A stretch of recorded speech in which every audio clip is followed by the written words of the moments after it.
A layer of winter frost covers the old 1951 Buick Special sedan sitting outside of the restaurant, which for decades was known by locals as the Route 28 Diner. And while the interior and its countless decorations have remained largely untouched and unchanged, there has been one noticeable change: the name. Route 28 Diner had lived and been amazing for so long, and had its peaks and had its flows, and it was time for a new name for the diner. So Mac Daddy's Diner had to be born that way. As for the choice of name, there was actually a little more to it than just giving the place a new moniker. Our partner Sean's last name is Mackenzie. My wife's middle name is Mackenzie. And so there was the Mac, and then obviously they needed a daddy, and that had to be me, so that's where I came from. Aside from the name change, patrons may have also taken notice of the symbiotic relationship between the head chef and his top server at this little Yarmouth roadside diner. Turns out that several years ago, they realized they worked so well together, they might as well spend the rest of their lives together. My wife and I have the best working relationship because we work off of each other's professionalisms when it comes to this business. She's the best in the business. She is. What I do is just the food, and I just cook it and I put it on the plate, but none of it happens without my wife's front of the house skills and her managerial skills and her technical skills and everything, seriously everything. If it wasn't for her, there would be no Mac Daddy's Diner, or it wouldn't be run very well, I can tell you that. For Jill Toomey, who's worked with everything from high-end fine dining to standard American fare, her goal, no matter what she's serving or who she's serving, has always been to make the customers feel welcome and want to keep coming back.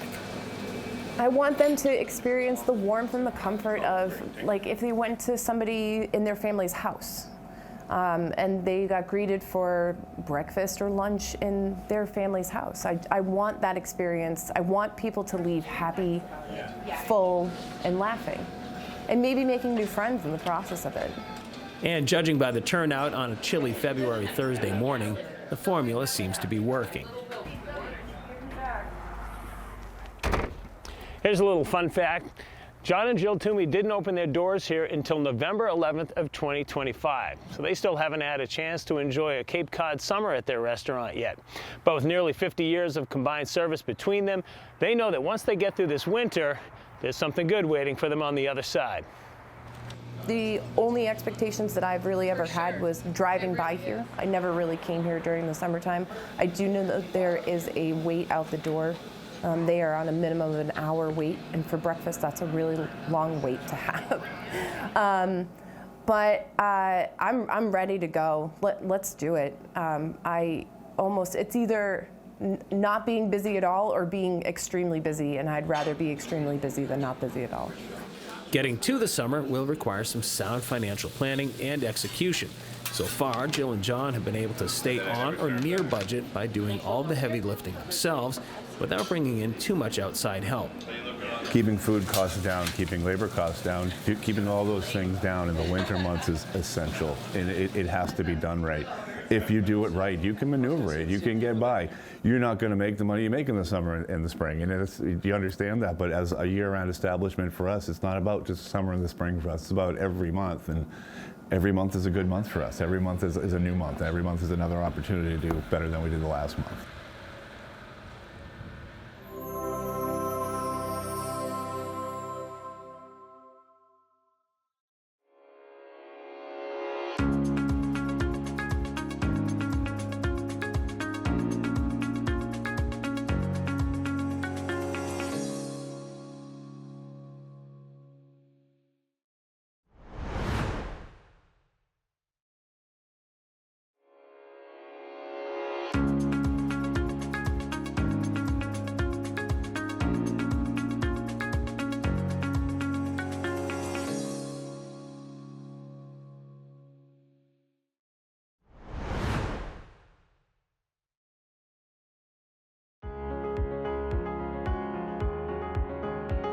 My name is Jim Seymour. I'm the Executive Director for Cayman Islands Veterans Outreach.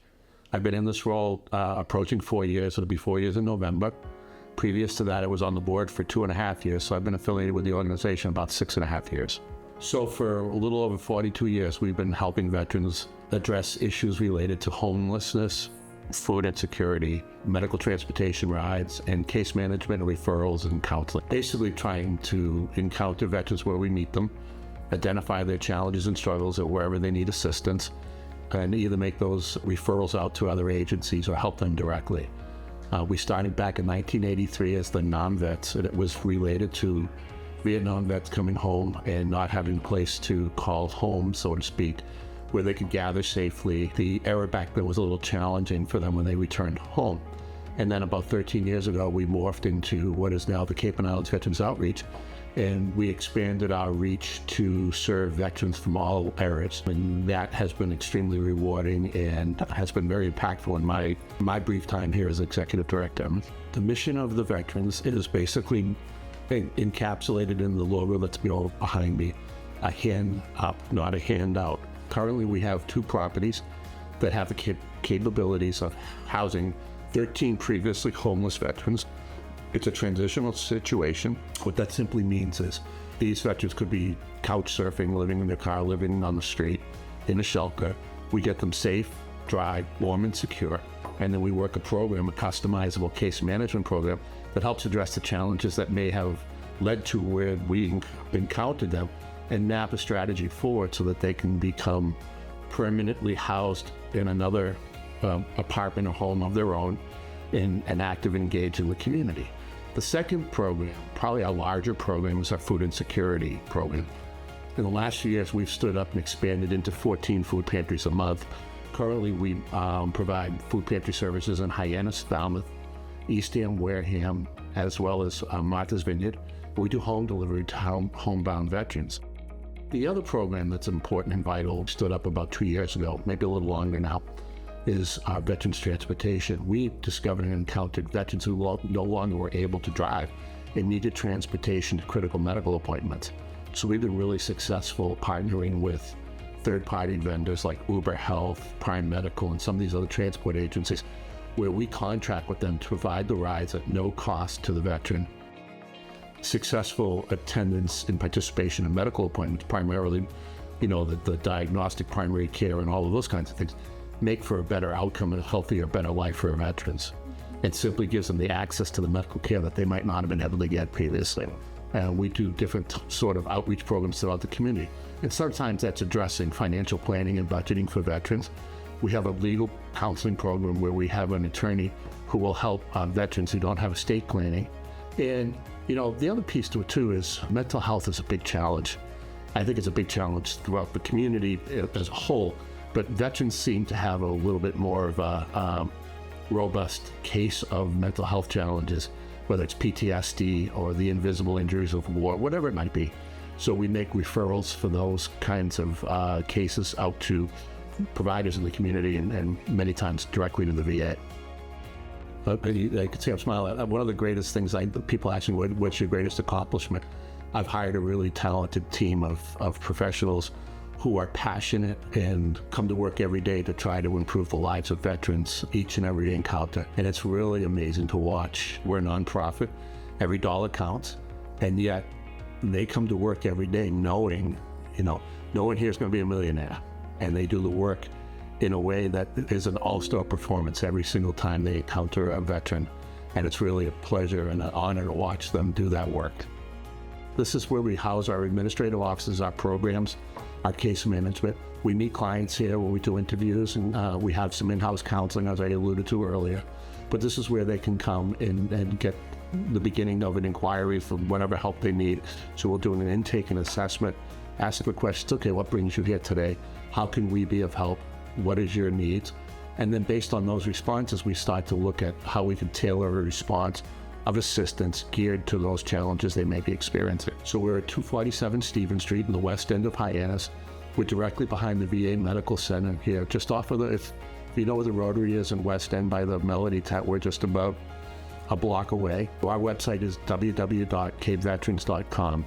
You can learn a lot more about our organization, and if you'd like to support our organization, there's also the ability to go on and financially support the work that we do. If you know a veteran that needs help, point them in our direction. We'd be more than happy. That's our mission. Again, it's a hand up, not a handout. And a lot of times veterans are very cautious to reach out because they think there were people that are worse off than them. What we found is when we talk veteran to veteran, you know, I don't need any help. I said, well, if I was in trouble, would you help me? Absolutely. So there you go. And it really, it impresses upon them. Again, we don't, if we're in the field about it, we don't leave anybody behind. It's the same thing in the same spirit.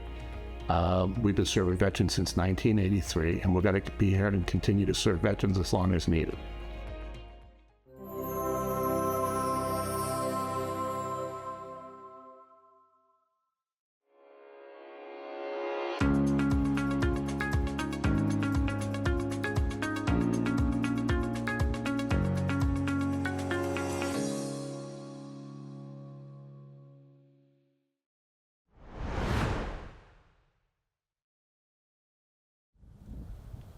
Believe it or not, this is Cape Cod in the winter. So is this. This view here is from upstairs at 1540 Main Street, West Barnstable, the home of the Barnstable Land Trust. In late January of 26, its rooftop looked like a birthday cake with a little too much frosting on it. The same could be said for the Joseph E. Hawley Trail at the backyard of the property. So far, the only footprints here belong to those of some woodland creatures. So we thought, what better way to shake off the winter doldrums than to be the first set of boot tracks to break through the top layer of what feels like permafrost. This is a perfect trail for the 10-minute lunch break, get back to nature walk, or the after work decompress walk. It's about a quarter mile each way, and it takes about 10 minutes. Well, 10 minutes might be some wishful thinking on this day, but maybe for the next folks who decide to trek out this way. Before we get too far in, we bear right, trudging gracelessly through high drifts to get a look at Popolo Pond from the observation deck.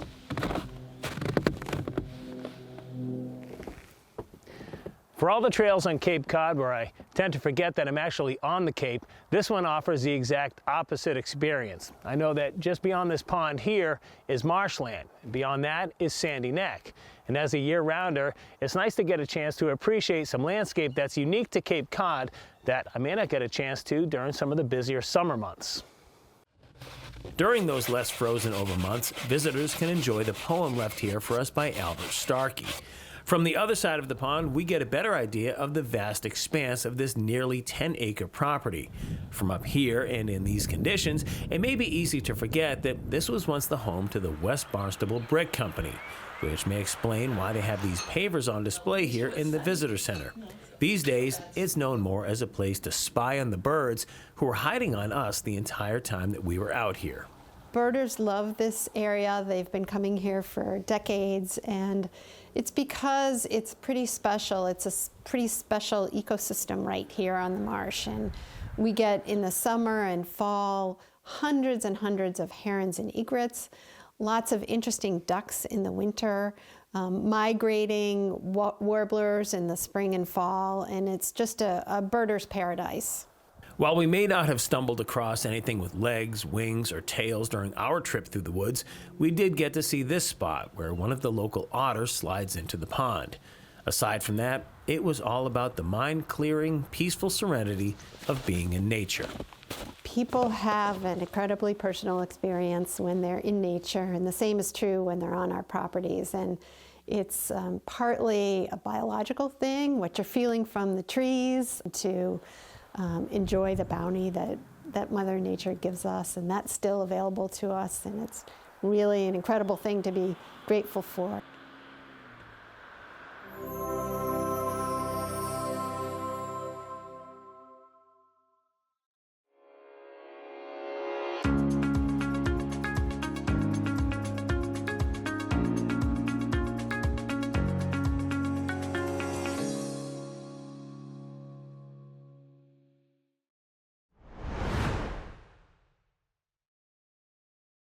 Before the new age of commercial airliners and in-flight movies, the United States Navy decided to set its sights on a very daring goal: to complete the first transatlantic flight by aircraft. Their ride?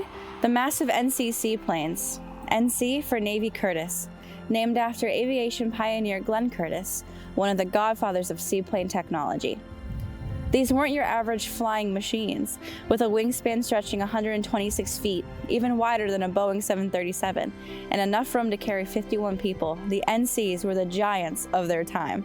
On May 8, 1919, the NC-4 launched from the Naval Air Station Rockaway in Queens, New York, along with its sister ships NC-1 and NC-3. Their mission? Make history. Their crew was a bold mix of Navy and Coast Guard aviators ready to take on the unknown. But fate had other plans. Just hours into the flight, somewhere between New York and Halifax, 2 of NC-4's 4 engines gave out. Landing at sea in the afternoon of May 8th, the plane was taxied to the newly constructed Naval Air Station in Chatham, Massachusetts. After nearly a week of weather delays and much-needed repairs, the NC-4 was ready to fly again, and what would happen next would go down in aviation history. On May 27, 1919, the NC-4 soared across the Atlantic, beating its sister planes to Lisbon, Portugal, where it was met by cheering crowds. From there, it continued to Plymouth, England, completing a journey no aircraft had ever done before, the first transatlantic flight. Chatham's Naval Air Station would shut down just a few years later, but its role in helping the NC-4 is etched into history. In 1969, for the 50th anniversary, the Smithsonian and the U.S. Navy restored the legendary flying boat. You can now see it in all of its glory at the National Naval Aviation Museum in Pensacola, Florida. Millions have crossed the Atlantic since that day, but the honor of being the first belongs to Lieutenant Commander Albert C. Reed, his fearless crew of 5, and the indomitable spirit of the U.S. Navy's NC-4.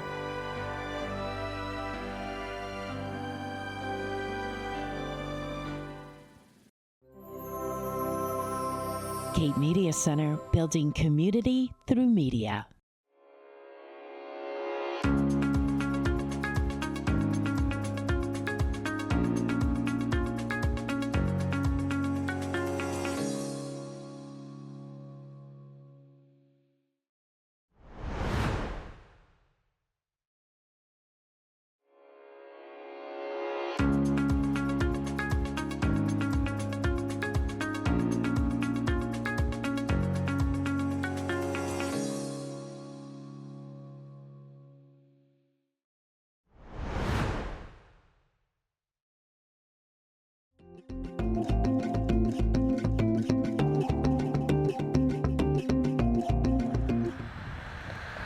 This bend in the road here on 6A in Dennis has been the home to some type of market since the turn of the 20th century, beginning in 1907 as a 5 and dime.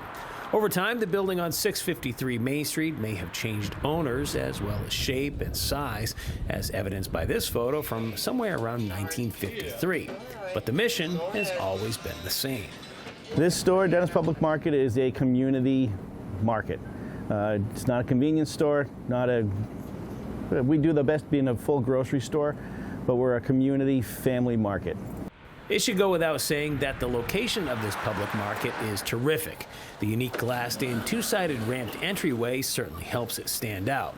And with a look at the amount of stock on the shelves, it seems like an above and beyond one-stop shop for summertime vacationers who may be renting a place near Mayflower or Corporation Beach just up the road. Of course, they're not the only priority for this store. Now, a big part of our business is the summer business and taking care of those people who are here for a weekend, a week, a month. But our main goal is to take care of our regular customer who's here year-round, who takes care of us year-round. That's who we have to really worry about and make sure we're here for them as much as they're here for us. For some people, this place has the nostalgia of being the store they came to with their grandfather as a 5-year-old on their first Cape Cod vacation. For others, it's the neighborhood market. Either way, it's been here longer than most people can remember, yet somehow this store has managed to stay open year-round the entire time. It's more than just sentimentality that keeps the lights on here for a full calendar year every year. Like almost any other storefront on Cape Cod, the Dennis Public Market is not immune to the financial peaks and valleys of running a business in a place that most of the rest of the world thinks of as a vacation spot.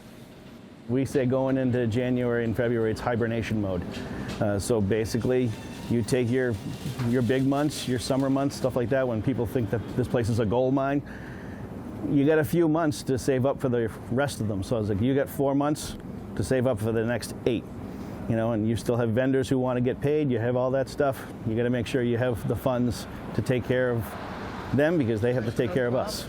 The primary economic driver for the market is unquestionably the deli, and that applies to all 4 seasons. Not to be forgotten is their output of baked goods, as we were able to witness the mass production of their chicken pot pies during our visit. Then, of course, there is the intangible quality that keeps the locals coming back, and that's familiarity with the people who work here. I started here when I was 14 years old, so it's been a long journey with me here, and a lot of my co-workers here, we've been here just as long. Chris in the deli, who manages the deli department, he started here, I believe, 1992. So I started here in 1990. So yeah, it's been a long journey. From behind the glass cases of the deli, Chris Crowell enjoys some star status. And judging by the fact that this was the first deli on Cape Cod to ever receive the Boar's Head Market of Distinction Award for quality, service, and community, it's a safe bet that his status is well earned. But to talk to him, it's just another day at the office doing a job that he loves. This is my heart and soul. It's who I am. You know, I grew up working in a deli when I was 18, and I just came into this, good guns blazing, So, I mean, I've just kept it, made a living out of it. I don't know, I love this store. This store is home to me. And when the lunch rush rolls in, it's all hands on deck. And this includes not only making sandwich orders, but slicing deli meats, grinding fresh hamburger meat, and putting together roasts for the display case. It also includes help from his son, David. But no matter who's back there, Kroll knows he's always got a strong supporting cast. Our staff, from every one of these people that work in this building are hard-working people. They're just regular people, but they give a lot more than that. They give a little heart and soul to everything. That heart and soul may very well be the reason that this one-time 5 and dime from 1907 still stands strong to this day as a 7-day-a-week community market. The most important impression is the impression walking out the door. Not necessarily walking in the door, but it's how you're treated while you're in the store and the impression that you leave with.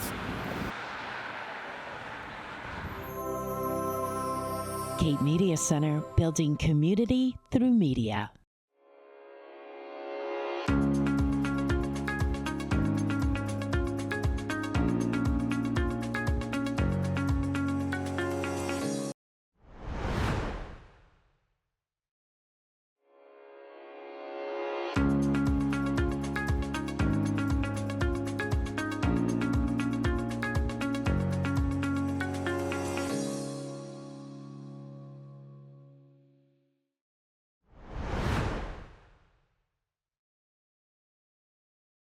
I'm Jen Pina, producing artistic director here at Cape Cod Theatre Company, Harwich Junior Theatre. Cape Cod Theatre Company, Harwich Junior Theatre is a multi-generational, educational community theatre in our 74th season.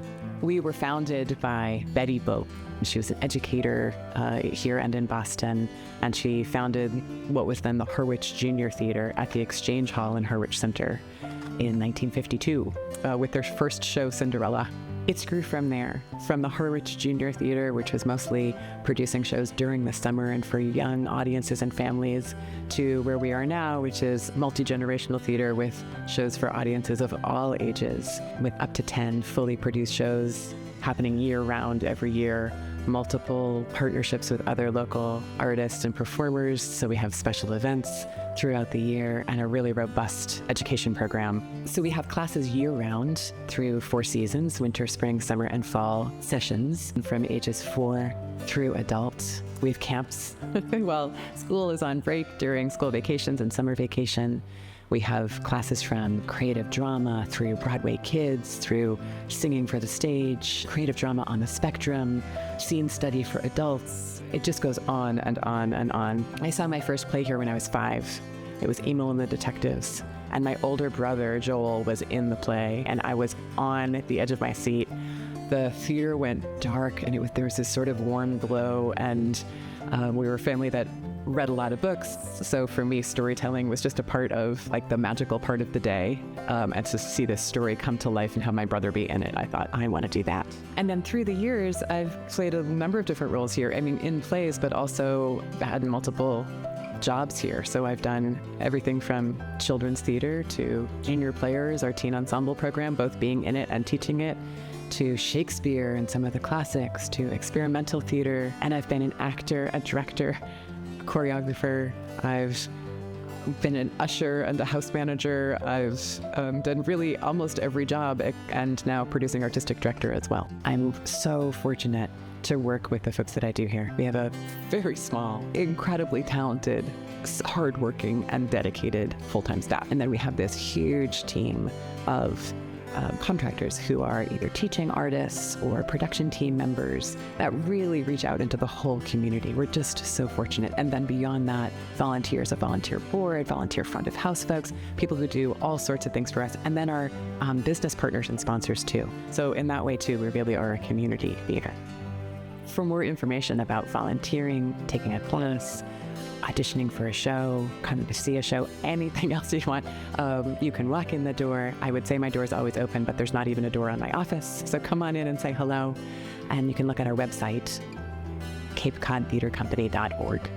We are a true community theater, so we're multi-generational in every way you can think of. We've been around for multiple generations. We have multiple generations who are on the staff, on the board, in our classes, in a play at any given time. Multiple generations come to see our shows. We've got grandparents, parents, grandkids all together. And we could not do it without volunteers. We're here for that purpose. We're here as a community organization, a community theater, and the community part's really important.